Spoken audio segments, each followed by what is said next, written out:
আসসালামু আলাইকুম। আমি নাইমুল কার কনসেপ্ট গাড়ির শোরুমের ফাউন্ডার। আজকে আমি আপনাদের সামনে নিয়ে এসেছি নোয়া এক্স প্যাকেজের হাইব্রিড ব্ল্যাক কালারের চমৎকার একটি গাড়ি। গাড়িটি মাত্র ৩২,০০০ কিলোমিটার চলেছে জাপানের রাস্তায়। এখন আমি গাড়ির মধ্যে বসে কিছু বেসিক ফিচারগুলো আপনাদেরকে আমি ডেমনস্ট্রেশন দেওয়ার চেষ্টা করব।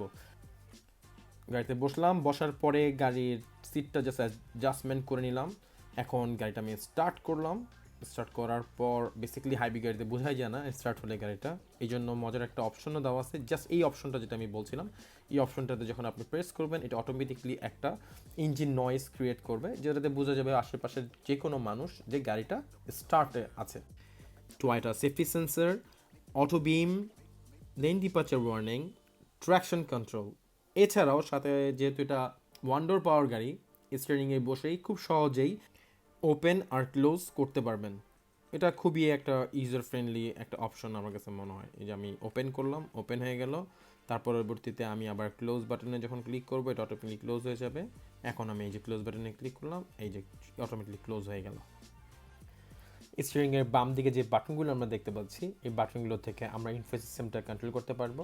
তাছাড়াও সেন্টারে একটা ডিসপ্লে আছে, ডিসপ্লে থেকে আপনারা আপনাদের পছন্দের মতো গাড়ির মাইলেজ কত চলেছে, এসি ভেন্টিলেশনের total control, watch, lane departure warning ছাড়াও আরও অন্যান্য অপশনগুলো ইজিলি অ্যাক্সেস করতে পারবেন।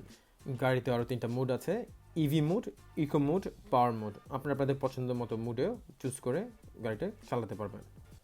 আরেকটি বিষয় মেনশন না করলে নয়, গাড়ির যে এন্টারটেনমেন্ট সিস্টেম এবং যে সিলিং মনিটর দুটাই অ্যালপাইনের। আমি জাস্ট ওপেন করলাম, এই যে অ্যালপাইন শো করছে।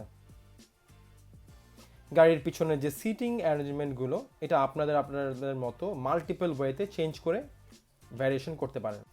এই গাড়ির ব্যাপারে যদি অন্যান্য আর কোনো তথ্য লাগে আপনারা সরাসরি স্ক্রিনে দেওয়া নাম্বারে ফোন করে যোগাযোগ করতে পারেন। সাথে থাকার জন্য আপনাদের অসংখ্য ধন্যবাদ। ভালো থাকবেন। আসসালামু আলাইকুম।